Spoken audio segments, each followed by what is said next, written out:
am live, I am back, and hopefully y'all can hear me. So I did some troubleshooting, also known as the really high-tech strategy of shutting things down and then opening them back up again. And it seemed like maybe that helped. So as you start to come back in, hopefully you'll be able to hear me. If you were on joining me before and you couldn't hear me, I apologize for the technical difficulty. We are live, so here we are on this Sunday evening.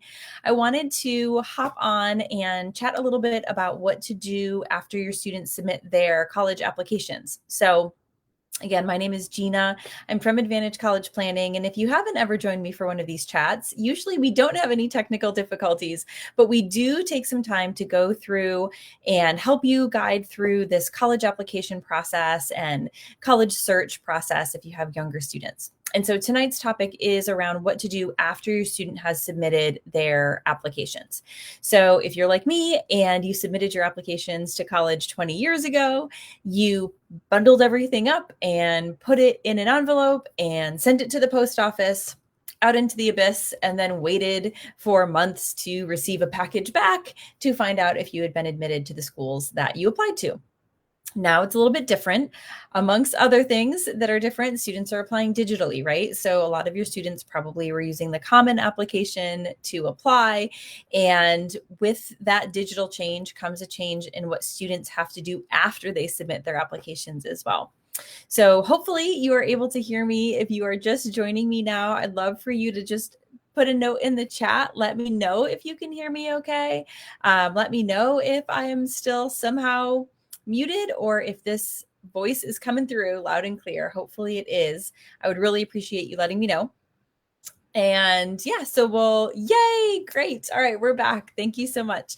So for after students submit their applications through the Common application, their work is not done yet, unfortunately. So a change that has happened in the last few years is that more and more schools have started using application portals that students can use to track the status of their application. And often that's also where students are seeing their admissions decisions. So these portals are really, really important. So when your student applies, within a few days to a few weeks, depending on the school, they're going to receive an email from that individual college with a link to their application portal. And so that will be a unique link for your student. Sometimes those emails also will include a temporary PIN or a temporary password, as well as the student's username.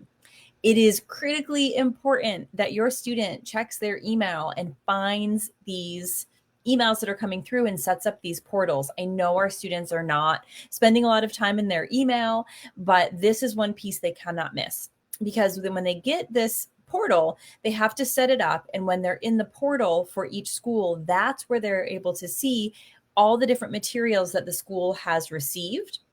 They're also able to see if any materials are still remaining, right?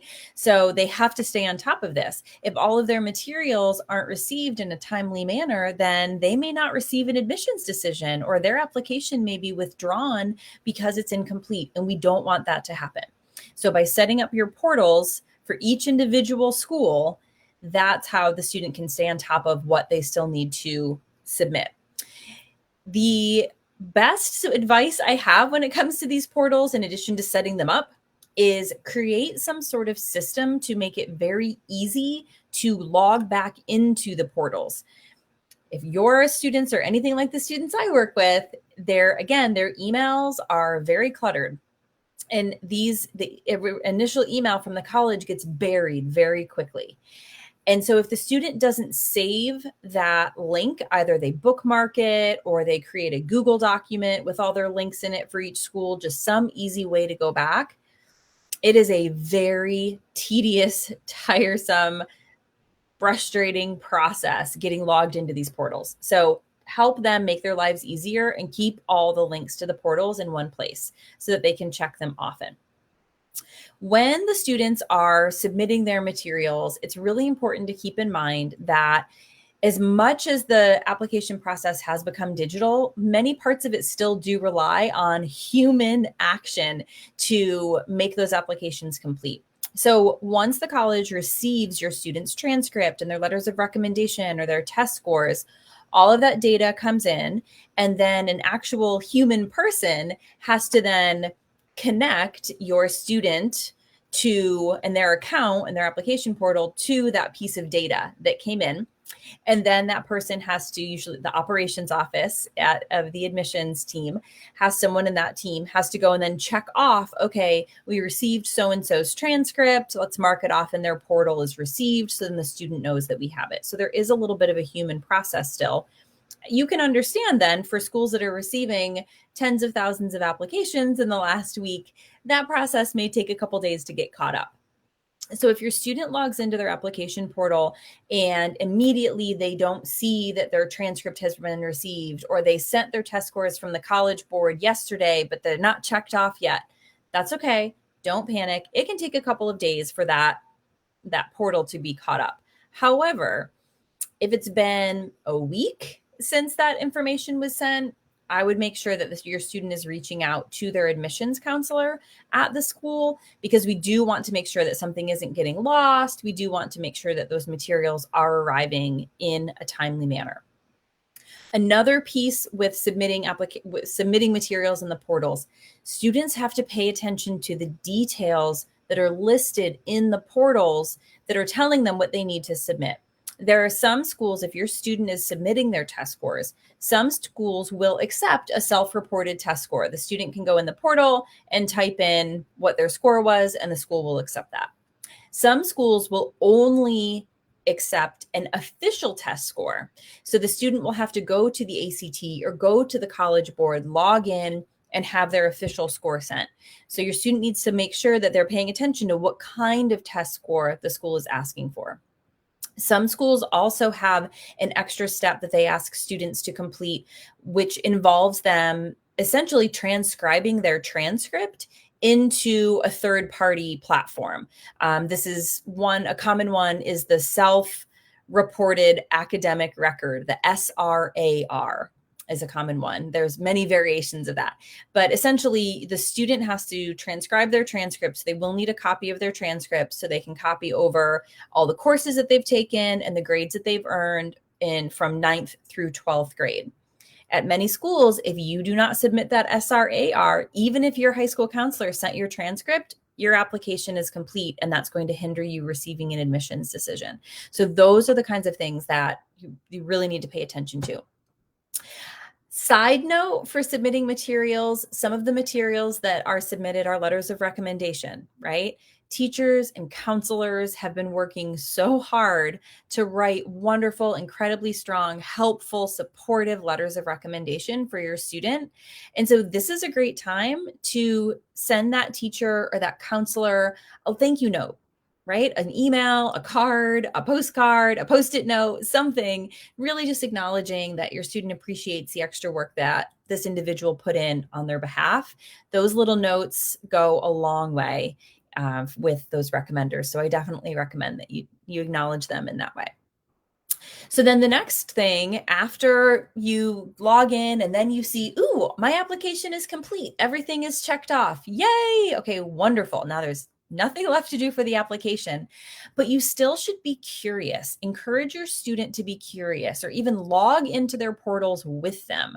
I find that a lot of my students do not scroll down. Whatever's on that initial screen is all they think is there sometimes, and they have to scroll down to see something really important down below. So encourage them to be curious, click around, look around. What other information is in this portal for this college that you have spent time and energy and money to apply to? What else do they want you to know about them, right? So for example, many schools right now, after you submit their applications, many schools have honors applications in their application portals. So now that you've submitted an application to the college, you can submit an honors application. Or now that you've submitted an application to the college, you now have access to submit some additional scholarship applications. Well, if you don't pay attention to the portal, you're going to miss those opportunities. The deadlines will go by, and then you might be bummed.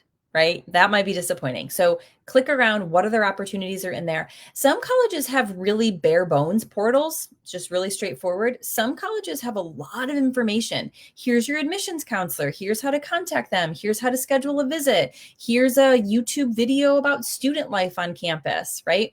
So be curious, click around and see what else is in there that the college wants to share with you. So after, again, your application is complete, if you do want to apply to any scholars or honors programs, now is often the time to do it. So you need to look at what that application entails. Typically, there are some additional essays, sometimes some additional letters of recommendation. Each school is a little bit different, but there will be a set deadline. Some deadlines are coming up in mid-November, some are in December, January. It really depends on the school. But in order to be considered for any of these opportunities, students need to work on those applications and make sure that the full application is submitted by that deadline. So, and again, if there's additional letters of recommendation required, don't wait on those. So look to see, now that I've submitted my application to this institution, do I want to apply to the honors program? Are there any competitive scholarships that I may be a good candidate for and that I'd like to apply for? Now is a good time to work on that.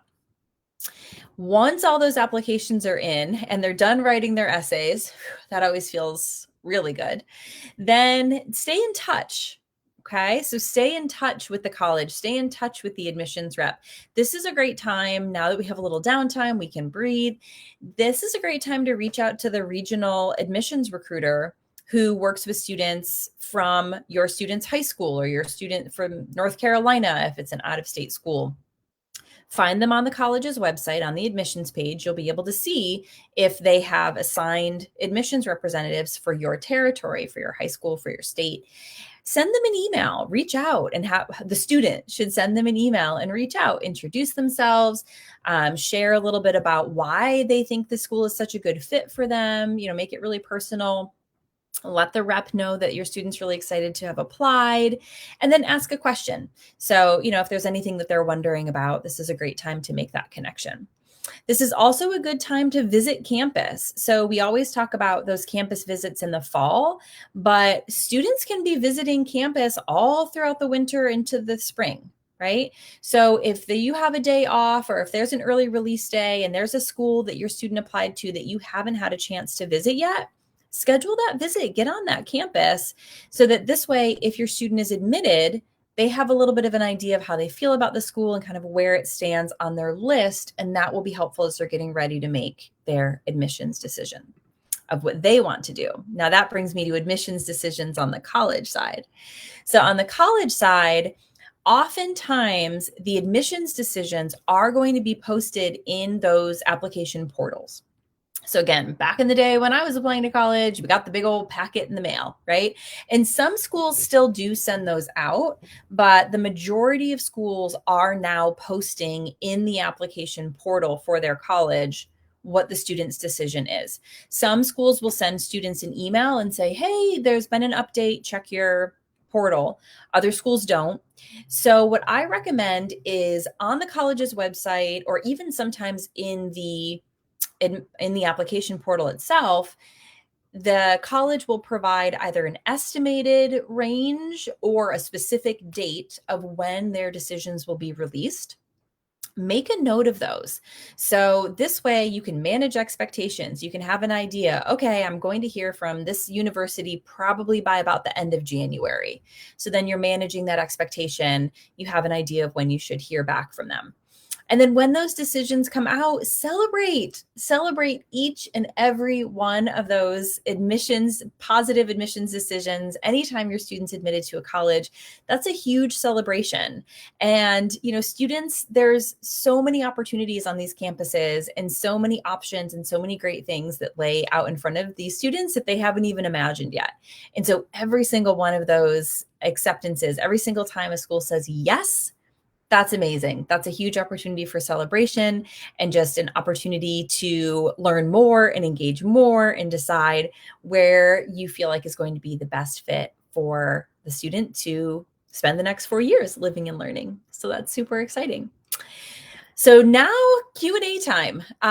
So any questions that you have about application portals in general? I know a lot of the talk was about application portals, but they are really important. So really want to make sure those are getting set up, or any other questions that you have at this time about next steps and what your students should be doing other than celebrating the fact that their application is in after they've applied. So if you have any other questions, definitely go ahead and put those in the chat. I will be happy to answer those.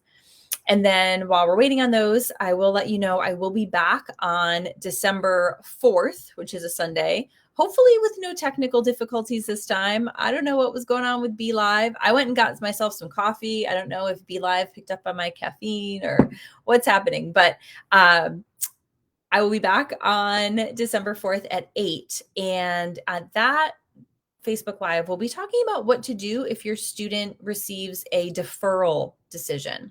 So once those admissions decisions start coming out, they could go a few different ways: admit, deny, defer, and then later on in the process, some schools will also waitlist. So deferrals do come out sometimes in December, January. So we will be talking about what to do if your student receives a deferral then. Great. Okay. Yeah. Anne, great question. I have a question about the SRAR. Yeah, absolutely, Anne. Go ahead. Shoot. The SRAR, if you're just joining us, is the self-reported academic record. And so some schools do require, some colleges require students to use that instead of submitting a transcript. So you can go ahead and ask that. And so while Anne's typing that up, I'll answer Gina's question. So if a student school counselor failed to follow through on supplemental info and a deadline has passed, what are the options? Shoot. Okay. So here's the thing. When it comes to materials, every school is a little bit different when it comes to when their supplemental materials need to be received. At some colleges, the deadline, the application deadline is just an application deadline. The student needs to get their application in by November 1st. And then there's a window, a 1 week to 2 week window, depending on the school, of when the rest of the materials need to come in. So if the school in question has that window, right? So if it was a November 1st deadline and the counselor just hasn't sent the transcript yet, I would have the student reach out to the counselor and try to get that in, tomorrow, Monday. That's less than a week. Hopefully that would still make it in. If the student's materials don't make it in by that materials deadline, then often what happens is the student's application is moved from early action consideration, if that's what they were applying for, if that was the round they applied for, to regular decision. So the admissions office would say, okay, this application isn't ready, it isn't complete, so we're going to put it to the next round and give them more time to get their materials in. Unfortunately, that does mean then that your student wouldn't receive a decision on their application until that later round. So that's a little bit, that can be a little bit disappointing for students. So I would have the student follow up with the school counselor and see if they can submit those materials ASAP. Like I said, maybe there's still that window, but if not, they would be deferred to regular decision. And then I also would encourage your student to be in touch with their regional rep at that college. So find out who that rep is and have them reach out and let them know, hi, I'm really interested in your school. I see that my materials still haven't been received yet. I'm working on that from my end, trying to make sure that my counselor submits everything. Just wanted to keep you up to date, let you know I still am very interested. I intend on submitting all my pieces. And, is there anything that you can accept from me in the meantime? One time I did have a student who was able to submit an unofficial transcript. There was one school who would allow unofficial transcripts in the review to kind of keep the application review process going. And then they eventually got the official transcript from the school counselor. So sometimes as long as you keep the school in the loop and you're keeping the college in the loop via your regional rep, that sometimes can give you a little bit of leeway. Remember, your regional representative at the college that your student has applied to is your best friend. That is your best contact. That is the person who you should reach out to if you have any questions, because that is the person who likely is somewhat overseeing the process, making sure that your student's application is going through in a timely manner. So I would recommend that. And did you have I'm happy to answer your question about the SRAR if you wanted to put that in, or if it's something really specific that you didn't want to share with the group, that's also totally fine. You can email me. My email address is Gina, Gina, at advcp.com. So it's short for Advantage College Planning. So Gina at advcp.com. So if you'd rather just email me separately, if it's more of a private matter, I'm happy to answer your question there too. Great questions. Awesome. All right. Well, I really appreciate y'all coming back and being patient with these technical difficulties. I hope that this was really helpful. If you found this to be helpful, definitely come back on December 4th. We'll be talking about deferrals. You also can find a lot of great information over at our website. So if you go to advcp.com, you'll see some short videos that I post, a wonderful blog and podcast that my colleagues put on, and lots of really great resources. So definitely go ahead and check that out. And if you have any specific questions, you can email us there too. And Anne, that sounds perfect. Yeah, go ahead and email me. And that sounds great. And oh, Brooke, thank you so much for coming back, Brooke. And thank you so much for flagging to let me know that y'all couldn't hear me, because I just was going on and would never have known. So I appreciate you so much. All right. Well, I hope y'all have a great rest of your Sunday night, and we'll see you in a couple weeks. Thanks so much. Bye.